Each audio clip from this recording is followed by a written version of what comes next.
Hey guys, welcome to this iPhone tutorial, and here I'll be at least two approaches that you can use to shut down your iPhone. So if you have an iPhone and want to shut down your iPhone but don't know how to go about it, then this video is going to walk you through how to do this step by step. So if at the end of this you found this often informative, please don't forget to like and subscribe. To shut down your iPhone, all you just need to do is press the side button and then the volume up button together.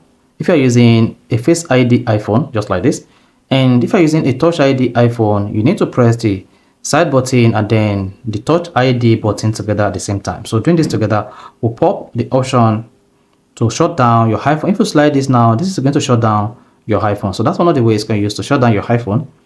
Another way, if you're using iOS 18, you can just shut down your iPhone without using the button, so without the side button or the volume up button. All you just need to do is swipe down the control center. Then at the top here, you're going to see the shutdown button here above the battery icon. So go ahead and press it until you feel the haptics. So once you press and hold it, once you feel haptics, let it go. Then you can then slide again and then shut down your iPhone. The last approach you can use to shut down your iPhone without using assistive touch or using shortcut is go to your iPhone settings. On settings page, scroll down and click on general. Now once you selected general, scroll down, then there is a shutdown button here. Go ahead and click on that. Now once you tap the shutdown button, you'll be prompted to swipe this or slide this to shut down your iPhone, and once you do that, your iPhone will be shut down. So that is basically how to shut down iPhone. If you found this helpful and informative, please don't forget to like and subscribe.